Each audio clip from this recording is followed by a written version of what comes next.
नवकोट किले ते जेका फाशी वीडियो वायरल थी हुई उन खां पोइ असांजा दोस्त साफ़ी ऐं जुॾे खां साईं इसाक साहब हिते पहुतल आहे पंहिंजी पूरी टीम सां ऐं इसाक साहब जो चवणु आहे त असां इन जा ख़ासि करे जुज़ा वठी डॿे में विझी जेका मिटी खणी असां वञी टेस्ट कंदासीं।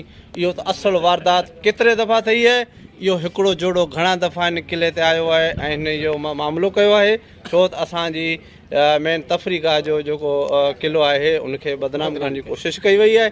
सो साईं जिन खां असां मौक़ो वठंदासीं त साईं तव्हां हिन बाबति छा ॻाल्हाईंदो ऐं तव्हां वीडियो अची वञे हा बाबा तव्हां हिन जॻह ते पूरी टीम आई आहे, तव्हां बॉक्स खणी आया हुआ, ॿुधो आहे त तव्हां इहो पेरनि जी मिटी वग़ैरह सभु खणंदो ऐं टेस्टूं कंदो, भला तव्हां वटि केतिरी सहूलियत आहे? हिकिड़ो मिंट पोइ पाण ठाहींदासीं। हाणे मसइलो इहो आहे त हाणे एतिरो वॾो मामिलो थियो, एतिरो वॾो वाक़ियो थियो, हुन खां पोइ कंहिं बि इदारे हिन जी जांच कोन कई।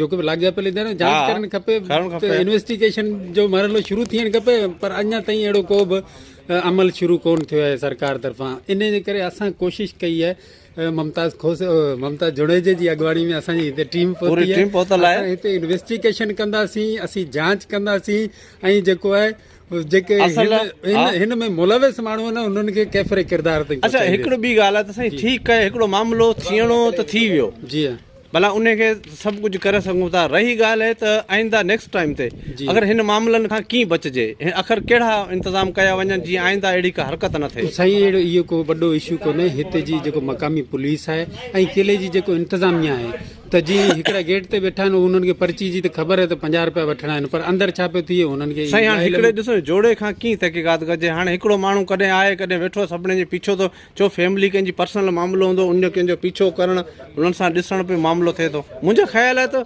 CCTV कैमराऊं लॻण, कैमराऊं लॻण छो त मसइले जो हल इहो ई आहे, छो त हाणे वेठल किले ते अमलो आहे न, हाणे कंहिंजी फैमिली अचे थी, पर्सनल कंहिंजा ॿार आहिनि उन्हनि सां गॾु पोयां अचणु त सुठो नथो लॻे। हा बिल्कुलु, CCTV फुटेज फुटेज हूंदा, कैमरा लॻल हूंदो त हुन खां ॾिसी लाराए वेंदो। पर तव्हांजी टीम जी महिरबानी, जुॾे खां पंहिंजो क़ीमती वक़्तु कढी हिन मामले जी जांच लाइ पहुतायो ऐं उन खां पोइ जेको SHO ग़लीज़ अल्फाज़ इस्तेमालु कया हुआ उन बि तव्हां जेका मज़मत कई आहे। सुठो ॻाल्हि आहे त असांजा के इदारा जेके बि आहिनि उन्हनि में को हिकिड़ी ख़राबु हुजे त उनखे असां हिकिड़ी साइड करे छॾूं जीअं असांजो मुकमल इदारो महफ़ूज़ ऐं बाइज़त वक़ार रहे।